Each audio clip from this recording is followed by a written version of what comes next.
하나님의 말씀을 같이 읽겠습니다. 하나님의 말씀은 신약성경 마태복음 22장 15절부터 22절까지 말씀입니다. 제가 가진 성경은 신약성경 37쪽 마태복음 22장 15절로 22절까지 말씀입니다. 마태복음 22장 15절부터 22절까지 말씀을 저하고 함께 교독하도록 하겠습니다. 제가 먼저 15절을 읽습니다. 이에 바리새인들이 가서 어떻게 하면 예수를 말의 올무에 걸리게 할까 상의하고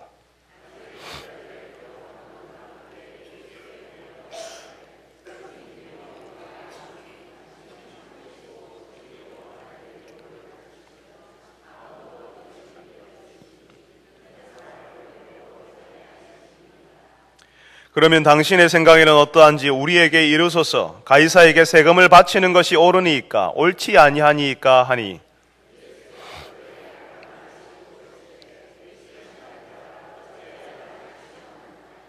세금 낼 돈을 내게 보이라 하시니 데나리온 하나를 가져왔거늘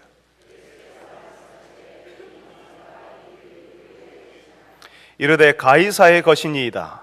이에 이르시되 그런즉 가이사의 것은 가이사에게 하나님의 것은 하나님께 바치라 하시니 그들이 이 말씀을 듣고 놀랍게 여겨 예수를 떠나가니라. 아멘.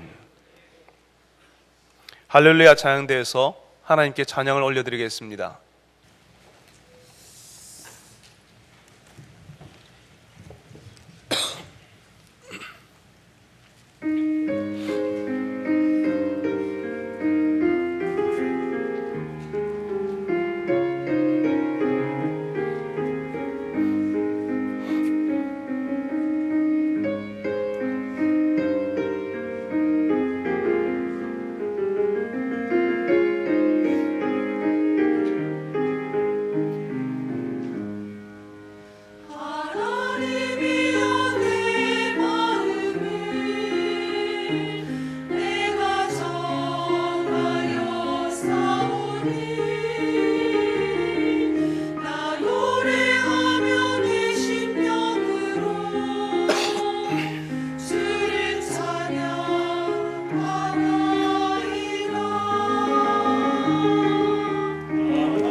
아멘. 하나님, 우리가 하나님께 우리의 마음을 두고 하나님만 바라보며 살고 하나님이 우리의 노래가 되시고 하나님을 노래하며 살기로 결단하며 노래합니다. 주님, 하나님이 우리의 기쁨이신 것을 우리가 이 땅 위에서 체험하게 하시기를 원합니다. 이제 다시 저희들이 주의 말씀을 듣습니다. 우리에게 말씀하실 때에 우리의 귀가 열려지게 하시고 이 말씀에 순종하고자 하는 소원이 우리 가운데 일어나게 하여 주시옵소서. 이 땅에서 우리가 어떻게 살아야 하는지 듣는 시간이 되게 하여 주옵소서. 예수님의 이름으로 기도합니다. 아멘.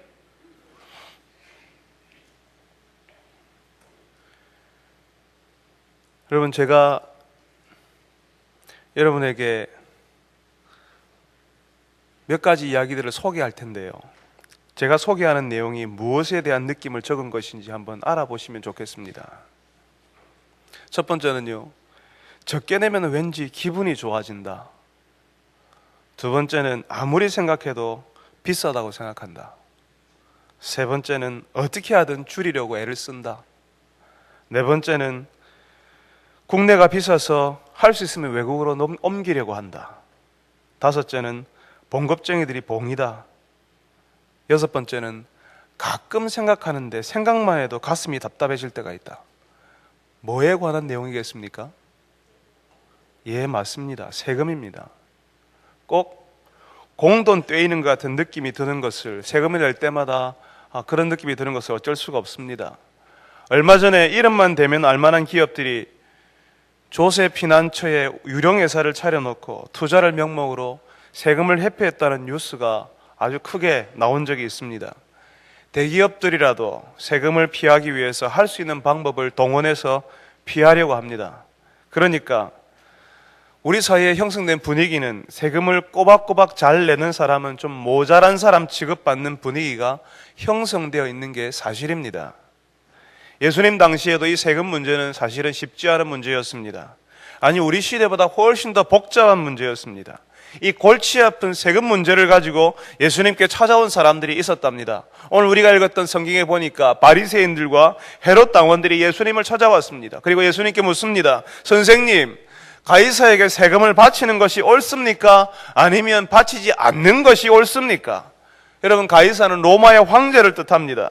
그 당시에 유대 지역은요, 로마 제국이 다스리고 있었습니다. 그 당시 세계가 로마가 지배하는 시대였고 유다도 그 로마 제국의 속국으로 살고 있었습니다. 그러니까 그 유대 지역에서 거두어진 세금은 어디로 흘러가겠습니까? 당연히 로마지요. 여러분, 유대인들은요, 정서적으로 이방인들을 싫어했거든요.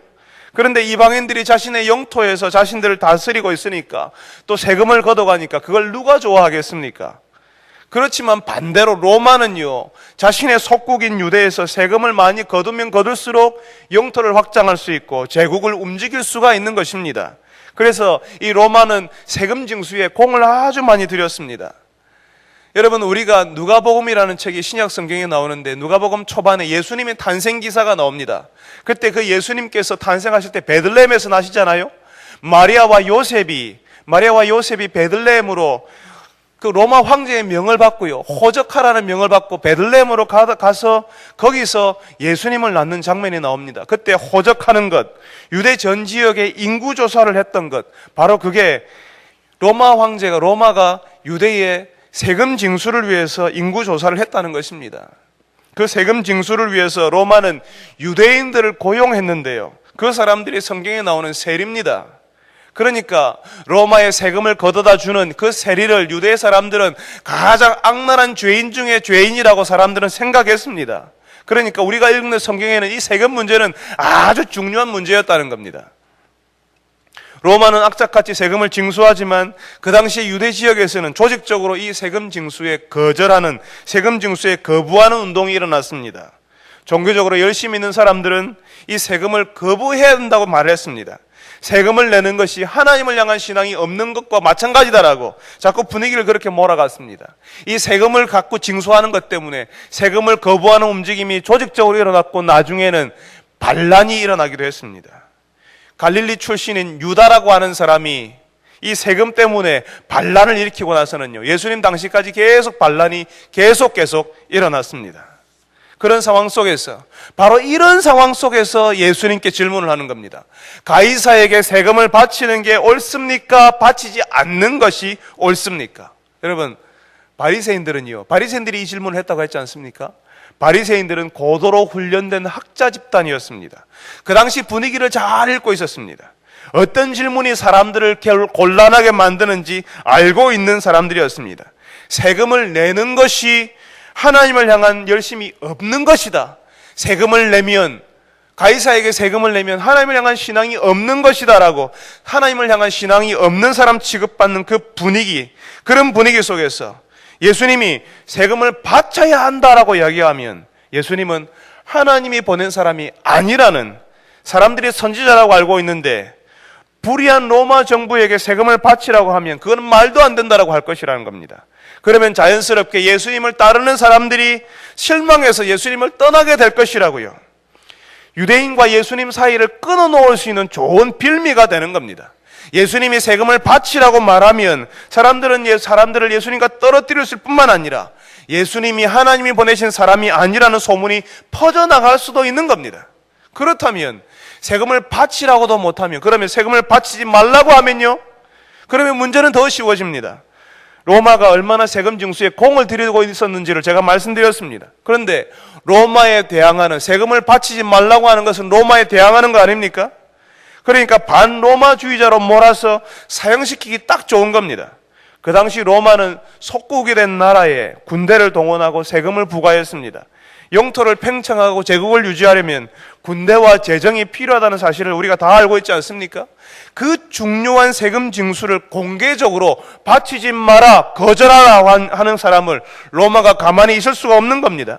국익에 반하는 치명적인 사람이라고 해서 재판 열어가지고 사형시켜 버릴 수 있습니다. 마치 제가 조금 전에 갈릴리 출신인 유다라고 하는 사람이 세금 때문에 반란을 일으킨 것처럼, 이제 이 예수님도 갈릴리 출신이잖아요.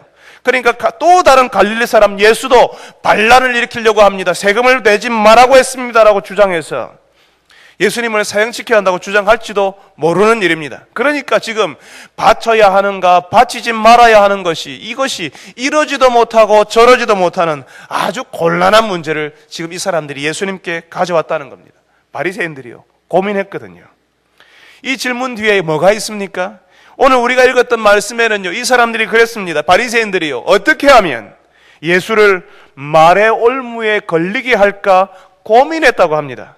이러지도 못하고 저러지도 못하는 올무를 만들어서 가지고 왔습니다. 예수님을 무너뜨리려고요. 예전에도 그랬고 지금도 그렇지만 예수 신앙을 무너뜨리려고 하는 사람들이 아주 많았습니다.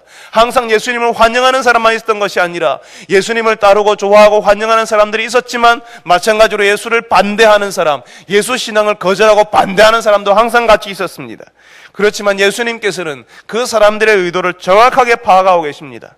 이 외식하는 자들아, 속과 겉이 다른 사람들아, 어찌하여서 나를 시험하느냐 하시면서 세금 낼 돈을 한번 가져오 보라고 이야기합니다. 그 당시 로마 화폐는요, 그 당시에 세금은 로마 화폐로 냈거든요.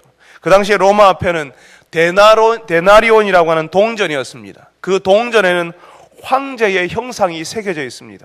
그리고 그 동전에는 황제를 칭송하는 그런 말들이 적혀 있었습니다. 그러니까 다시 말하면 그 황제를 향하여서 신의 아들이다, 거룩한 자다, 대제사장이다, 이런 식으로 황제를 소개하고 있습니다. 그러니까 그 황제는 살아있는 그 사람들에게 이 돈이 돌아가는 동안에, 이 돈이 돌아가고 있는 동안에는 그 황제가 신의 아들로 그 나라를 통치하고 있는 겁니다. 그래서 경건한 유대인들은 그 동전 사용하는 것을 반대했습니다. 그 동전 사용이 우상 숭배를 일으킨다고요. 이 로마 황제가 스스로 신의 아들로 자처하니까 그거는 우상이라고 생각했다는 겁니다. 그래서 신의 아들이라고 적혀있는 그 글씨는 유대인들의 반감을 일으켰습니다. 그런데 예수님께서 그 동전을 보여달라고 하시거든요. 그러면서 묻습니다. 이 동전 안에 들어가 있는 이 형상과 글이 누구의 것이냐고요. 사람들이 이야기합니다. 여러분 뭡니까? 이 동전 안에 누가 있었을까요? 그 동전 안에 있는 형상과 글이 누구의 것이냐라고 할 때 사람들은 다 가이사의 것입니다라고 말했습니다. 그럴 때 예수님께서 교회 안 다니는 사람도 다 아는 아주 유명한 말씀을 하십니다. 가이사의 것은 가이사에게, 하나님의 것은 하나님께 바치라라고 말씀하십니다. 여러분, 지금 우리는 이 땅에 살면서 대한민국 국민으로 살면서 세금을 내고 하나님의 백성으로 살아가는 것에 대해서 아무런 반감을 가지지 않습니다. 그렇지만 예수님 당시 유대 사람들은 로마에 세금을 내는 것을 용납할 수가 없었습니다. 우리 시대는 세금을 내지 않으려고 하는 이유가 아까워서요. 그 돈 좀 아껴서 재산을 축적하려고 하기 때문에 세금을 피할 궁리를 하지만 예수님 당시에는 세금을 내지 않는 것이 하나님을 향한 열심이라고 생각했다는 겁니다. 바로 그런 사람들에게 세금을 바쳐야 됩니까? 바치지 말아야 됩니까? 라고 묻는 사람들에게, 올무를 준비해서 예수님을 넘어뜨리려고 하는 사람에게 예수님께서 전혀 다른 차원의 말씀을 하십니다. 가이사의 것은 가이사에게, 하나님의 것은 하나님께 바치라. 그럼 이게 도대체 무슨 말입니까? 여러분, 예수 믿는 사람이요, 세상을 바라볼 때, 우리가 살아가고 있는 이 세상, 이 땅을 바라볼 때 세 가지 정도의 태도를 가질 수가 있습니다. 그 첫 번째는요, 대결과 충돌입니다. 우리가 살고 있는 이 세상을 부정하는 것입니다. 이 세상을 인정하지 않는 태도인 것입니다. 여러분, 혹시 예전에 많이 불렀던 찬송 중에 이런 찬송이 있습니다.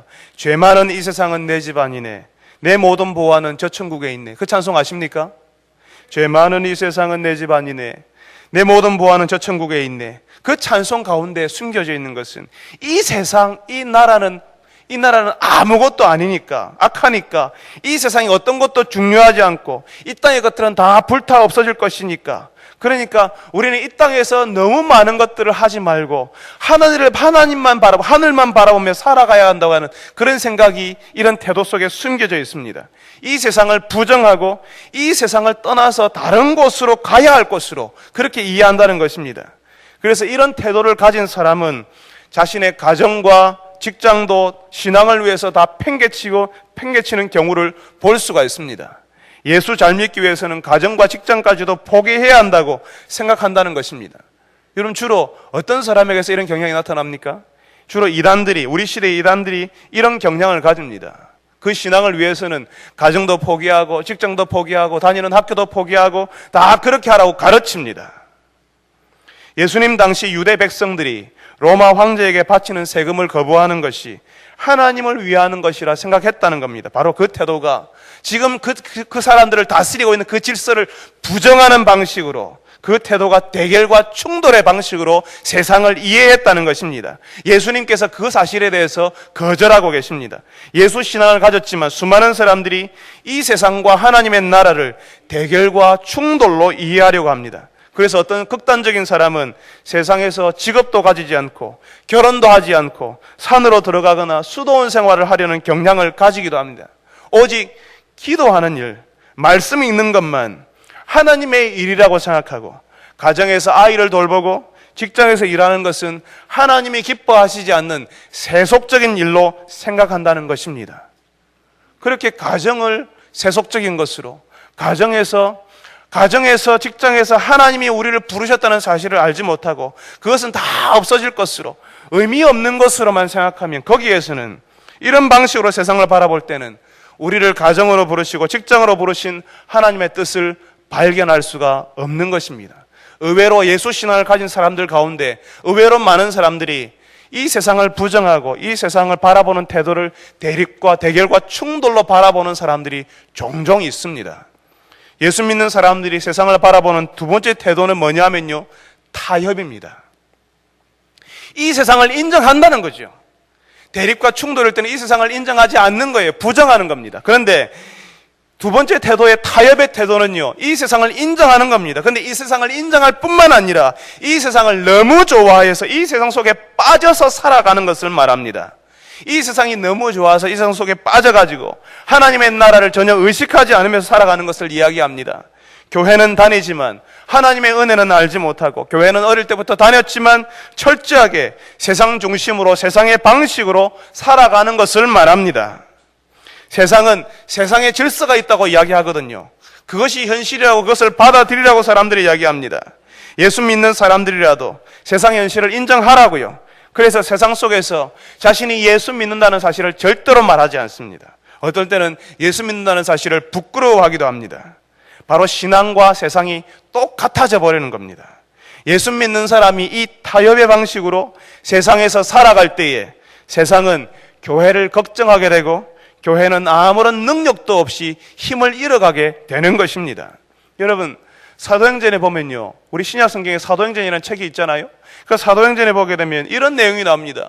베드로와 요한이 성전에 기도하러 올라가는데요, 거기에 나면서부터 걸어본 적이 없는 안진뱅이 거지가 구걸을 하고 있었습니다. 근데 지나가는 베드로에게 구걸을 했겠지요. 저에게도 한 푼 주십시오 했는데, 베드로에게도 돈이 나올까 해서 구걸을 했는데, 베드로가 그 거지에게 이렇게 이야기합니다. 내게 금과 은은 없거니와 나에게 있는 것으로 너에게 주노니 어떻게 하라고요? 나사렛 예수 그리스도의 이름으로 일어나 걸으라. 그때 그 교회는 금과 은, 재물은 없는 교회였지만 하나님의 능력을 가지고 있는 교회였습니다. 그렇지만 세상과 타협하는 교회, 세상과 같아지는 신앙을 가진 그런 교회는, 타협하는 교회는 베드로에게는 없었던 금과 은은 있을지는 몰라도 나면서부터 걷지 못했던 사람을 일으키는 그런 능력은 사라져버리는 신앙, 사라져버리는 교회가 된다는 것입니다. 세상을 바라볼 때 이런 식으로 바라보는 신앙인들이 있습니다. 그렇다면요, 우리는 세상을 대립과 충돌로 보아서도 안 되고요, 우리가 사는 이 세상을 부정할 수는 없는 것입니다.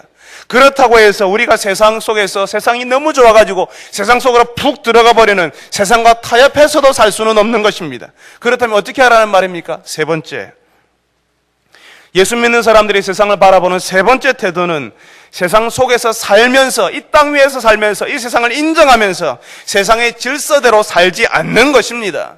세상의 불의한 질서를 바꾸어가는 생활을 하는 것입니다. 다시 말하면 우리가 받은 하나님의 은혜를 다른 사람들에게, 이 땅 위에 다른 사람들에게 흘려보내는 방식으로 살아가야 한다는 것입니다. 우리가 이 땅에서 살지만, 이 세상에 살지만 이 세상의 질서에 속하지 않는 사람, 이 땅에 살지만 이 땅에 속하지 않는 사람으로 살아가는 것을 아주 극적으로 보여주는 성경의 내용이 있습니다. 우리가 마태복음을 읽고 있는데요, 마태복음 14장에 그런 내용이 나옵니다. 제자들만 이제 갈릴리 바다를 건너가는데 그 갈릴리 바다에 엄청난 풍랑이 일어났습니다. 제자들이 겁이 나서요. 죽을 것 같았어요. 그런데 저 멀리서 누군가 걸어옵니다. 누가 걸어오고 있었을까요? 예수님이시죠. 예수님께서 물 위를 걸어오십니다. 그러니까 제자들이 놀래가지고요, 유령이다 라고 소리칩니다. 예수님이 내가 예수님이라고, 내가 너희들의 선생님이라고, 평안하라고, 괜찮다고 하니까 베드로가 만일 주시라면 나를 물 위로 오라 하십시오라고 부탁을 합니다. 예수님이 오라 하니까요, 베드로가 배 바깥으로 가서 어떻게 하지요? 물 위를 걷기 시작했습니다. 그런데 물 위를 걷기 시작했던 그 베드로에게 어떤 일이 일어났을까요? 베드로가 예수님만 바라보고 갈 때는 물 위를 걸을 수 있었지만 바로 주변에 일어나는 풍랑과 바람을 보고 무서워할 때는 바로 물속으로 빠져 들어가기 시작했다는 겁니다. 예수님께서 그 베드로를 건져주시면서 말씀하십니다. 믿음이 작은 자여 왜 의심하였느냐라고요.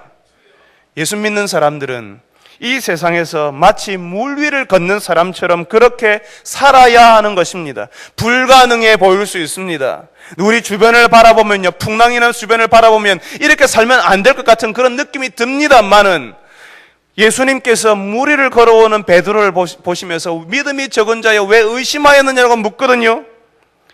이게 바로 예수 믿는 사람들이 세상을 바라보는 세 번째입니다. 그런데 이게 참 힘들어요. 그래서 베드로도 물에 빠져 들어갔잖아요. 우리가 힘들다고, 거기는 악한 영이 지배한다고, 세상은 악하다고 대립하고 충돌하면서 세상을 부정하면서 이 세상을 벗어나서 살 수는 없습니다. 마찬가지로 이 세상 속에서 푹 빠져서 타협하면서 살 수도 없는 노릇입니다. 우리는 물 위를 걷는 것처럼 세상에 있으면서 세상에 속하지 않은 사람으로 살아야 하는데, 그렇게 하려면요, 누구만 바라봐야 돼요? 예수님만 바라보면 그 일이 가능하다는 것입니다. 베드로가 예수님만 바라보면 물 위를 걸어갈 수 있는데, 예수님을 바라보는 것이 아니라 주변에 일어나는 파도와 상황과 다른 사람들의 형편을 다 따지니까 예수님만 바라보지를 못하는 겁니다. 그러니까 물속으로 푹 들어가게 되는 거지요. 이 세 번째 방식은 하나님 나라의 은혜와 능력으로 우리가 사는 이 땅을 변화시키는 태도를 말합니다. 이 세상이 우리의 영원한 고향이 될 수는 없지만 이 세상은 하나님의 나라를 이루어가는 사명이 있는 곳입니다. 그래서 이 땅에 사는 사람으로, 우리가 예수 믿는 사람으로서 가정을 지키고 가정을 향한 하나님의 부르심을 우리가 고민해야 되는 것입니다. 하나님께서 나를 아버지가 되게 하셨고 남편이 되게 하셨는데 내가 어떻게 하면 예수 믿는 남편이 되고 어떻게 하면 예수 믿는 아버지가 될 것인가 우리가 고민하고 생각해야 한다는 것입니다. 우리가 직장 생활을 열심히 하고 사업장을 통해서 하나님께 영광을 돌리는 방식을 고민해야 하는 것입니다. 다른 사람 똑같이 그렇게 직장 생활을 하는 것이 아니라, 다른 사람과 똑같이 사업장을 운영하는 것이 아니라 하나님이 원하시는 사업장이 무엇일까? 하나님이 원하시는 직장 생활이 무엇일까? 고민해야 하는 것입니다. 부과된 세금은 정직하게 납세하고 하나님의 백성으로서 하나님 나라의 가치를 이 땅에 드러내기 위해서 애를 쓰는 방식을 말합니다.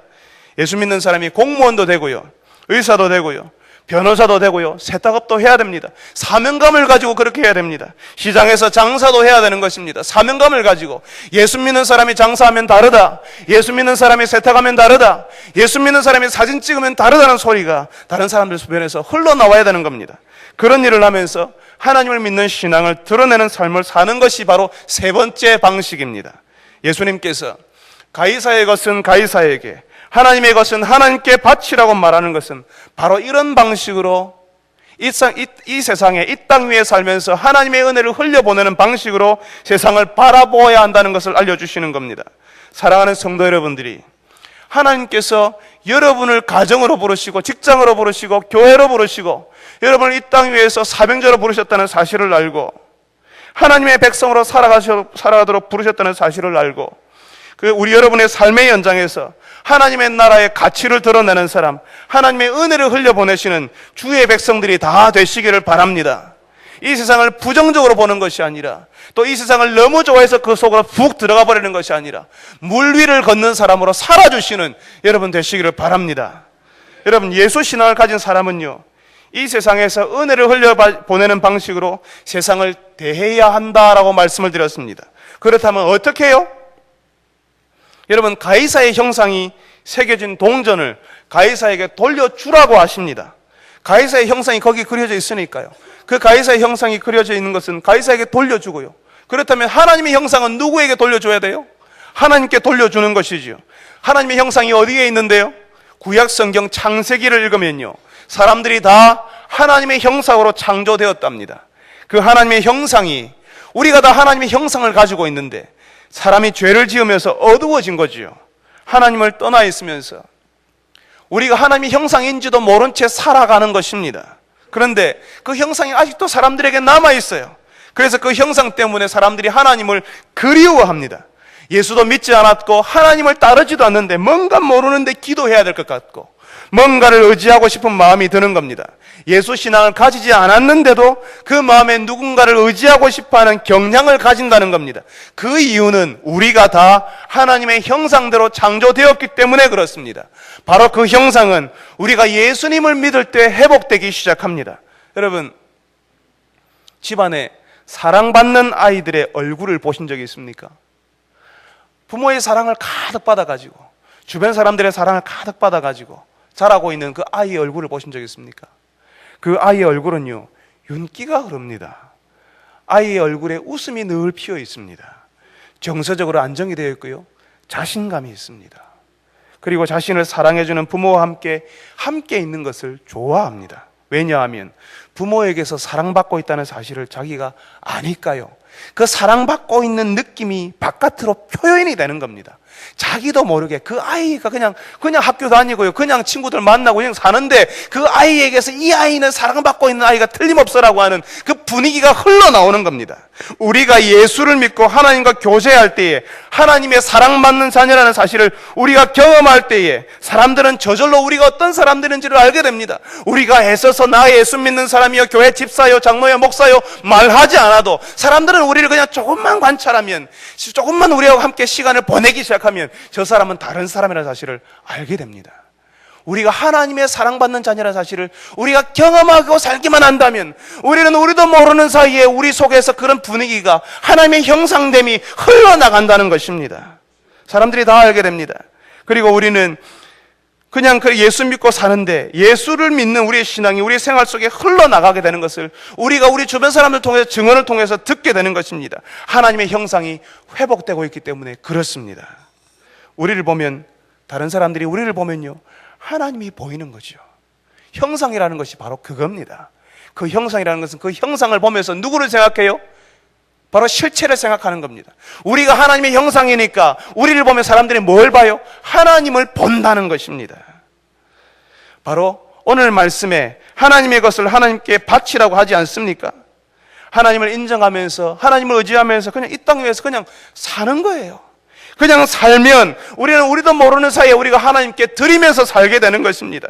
모든 일을 하나님을 인정하고 맡기며 살아보면요, 하나님께서 우리를 살리시는 것을 우리가 살아가면서 경험하게 되는 겁니다. 흘러나오게 됩니다. 우리가 악착같이 애를 쓰지 않아도, 바둥바둥 거리지 않아도 하나님께서 우리를 그렇게 만들어 가십니다. 우리가 그런 경험을 할 때에 하나님께 모든 것을 맡기는 가운데 하나님께서 우리를 살리시더라 하는 경험을 할 때에 우리는 하나님의 은혜를 흘려보내는 방식으로, 그 세 번째 방식으로 이 땅 위에서 살아갈 수가 있습니다. 무리를 걷는 사람처럼 살 수 있다는 것입니다. 2011년도에 경제기사 가운데 이런 기사가 났습니다. 여러분, 중국에 가면요, 상하이라고 하죠, 그죠? 상하이라고 하는 큰 도시가 있습니다. 그 도시에서 가장 세금을 많이 내는 한국 기업에 관한 기사가 났습니다. 어떤 기업일 것 같습니까? 이랜드라는 기업이었습니다. 2011년에 그 기사가 났는데요, 2014년 1월에 다시 기사가 났는데 중국 상해에서 가장 세금 많이 내는 한국 기업에서 다시 또 기사가 나왔습니다. 누구일 것 같습니까? 어느 기업일 것 같습니까? 이랜드라는 기업이 또다시 나왔습니다. 여러분도 잘 알다시피 이 이랜드라는 기업은 예수 신앙의 가치를 실현하는 회사로 알려져 있습니다. 이 회사는 설립 초기부터 세금을 속이지 않고 정직하게 납세하는 회사로 유명했습니다. 너무 많은 세금을 내니까 오히려 세무당국이 놀랐다는 이야기를 우리는 전설처럼 듣고 있습니다.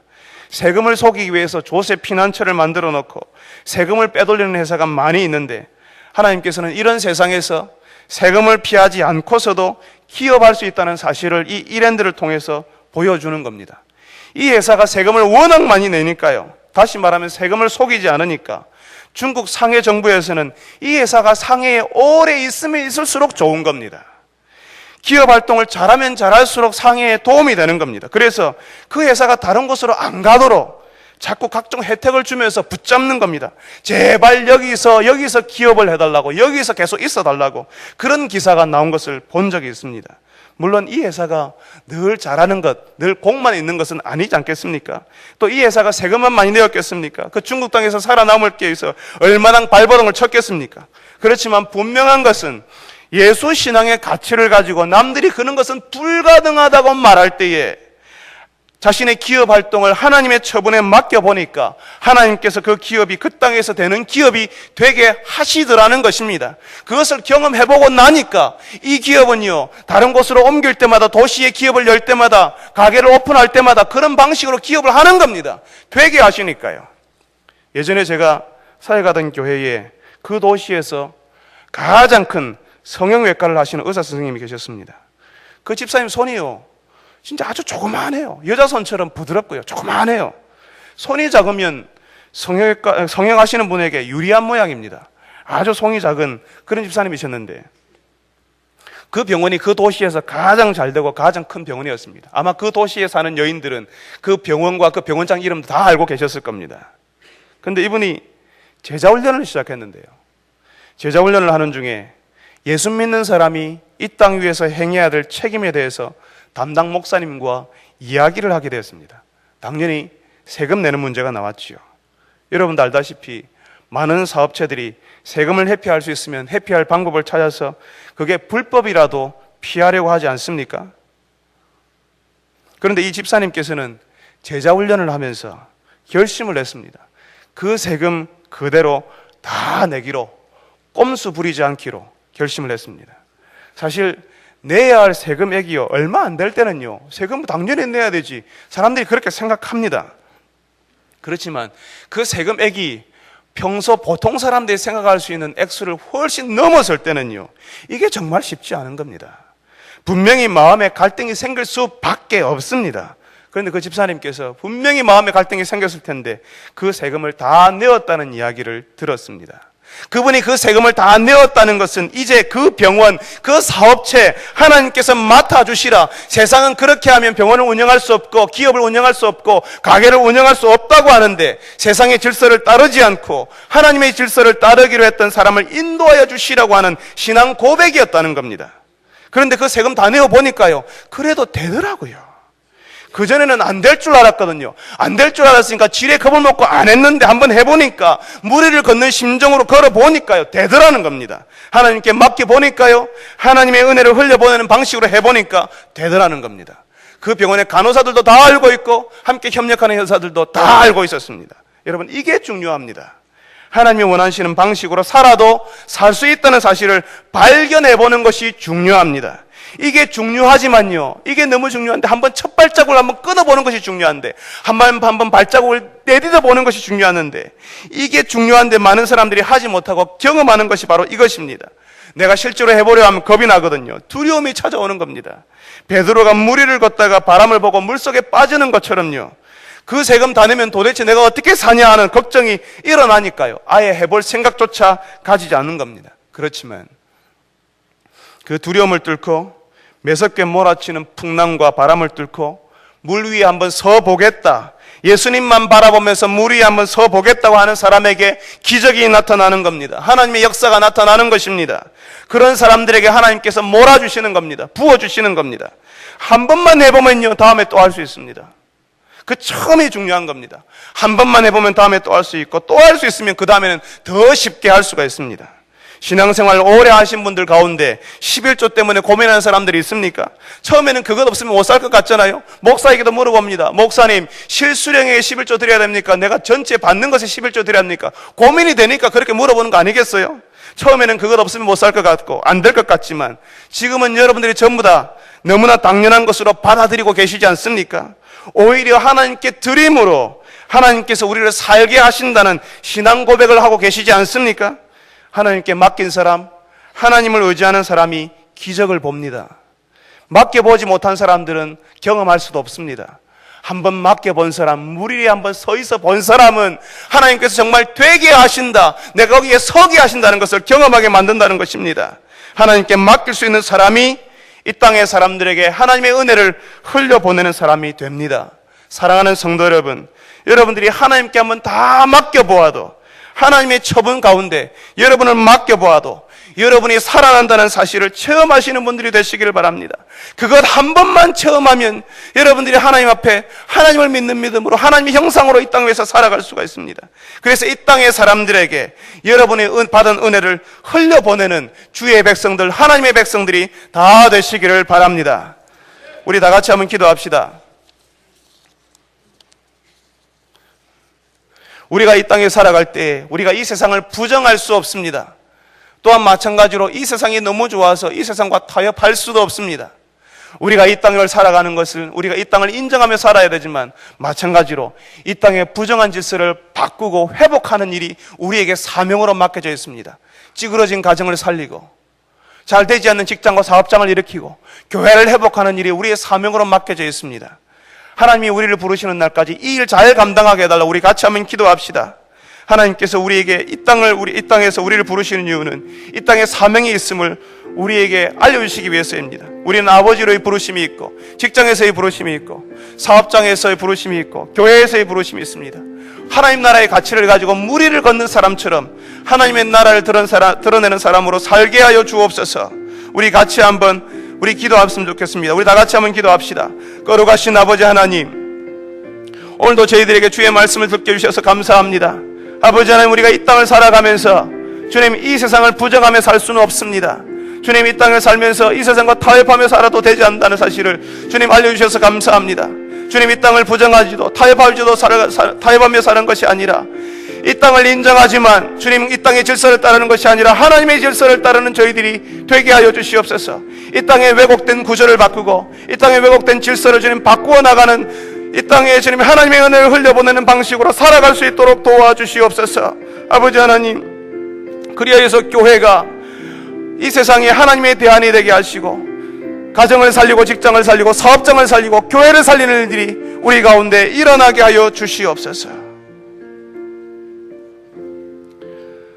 거룩하신 아버지 하나님, 오늘도 저희들에게 말씀을 허락하여 주셔서 감사합니다. 우리는 우리도 모르는 사이에 우리가 살고 있는 이 세상을 부정하며 살고 있지는 않았습니까? 우리가 이 땅에서 가정에, 직장에, 사업장에, 그리고 교회에 사명이 있다는 사실을 알지 못하고 오직 하늘만 바라보며 살지는 않았습니까? 용서하여 주옵소서. 주님, 또한 구하옵는 것은 우리가 이 땅 하나님의 나라를 이 세상과 똑같이 여기고 이 세상 속에 빠져서 이 세상과 타협하며 살고 있지는 않았습니까? 교회 안에 세상이 들어와서 사람들이 교회를 걱정하고 교회는 아무런 힘도 쓰지 못하는 그런 교회로 우리가 전락해버리지는 않았습니까? 주님, 저희들을 용서하여 주시옵소서. 우리가 사는 이 땅을 저희들이 인정하고 이 세상의 왜곡된 구조를 바꾸어가는 교회 되게 하여 주시옵소서. 하나님의 나라의 은혜를 흘려보내는 저희들이 삶이 되게 하여 주시옵소서. 그리하여서 우리가 가정에서 아비로 부르심을 받았고 어미로 부르심을 받았고 남편으로 아내로 부르심 받았다는 사실을 알고 가정을 올바로 세우기 위해서 하나님이 부르시는 사명을 깨닫고 고민하며 살 수 있도록 도와주옵소서. 우리가 직장에서 사업장에서 하나님께 영광을 돌리는 삶을 살기를 원합니다. 이 사업장, 이 가게를 하나님 앞에서 어떻게 운영해야 되는지, 어떻게 경영해야 되는지 하나님께 물으며 기도하며 경영할 수 있는 은혜를 허락하여 주시옵소서. 오늘 우리 교회의 사업장을 경영하며 가게를 경영하며 직장을 다니며 많은 성도들이 주님 이 땅 위에서 주님 직업을 가지고 살아가고 있습니다. 아버지 하나님, 그 직업을 감당할 때에 이제 없어질 것이니까 주님 그냥 잠깐 있다가 마는 것이니까 대충 마무리하며 사는 것이 아니라 나중에 하늘에 갈 것이니까 이것을 지금 대충 마무리하며 사는 것이 아니라 사명감을 가지고 그 일을 열심히 감당하는 하나님의 백성으로 이 땅의 구조를 바꾸어가는 하나님의 은혜를 흘려보내는 주의 백성들이 되게 하여 주시옵소서. 그래서 주의 백성들이 들어가는 곳마다 가정이 살아나고 직장이 살아나고 사업장이 살아나고 나라가 살아나고 국가가 살아나며 교회가 살아나는 일이 일어나게 하여 주시옵소서. 예수님의 이름으로 기도합니다. 아멘.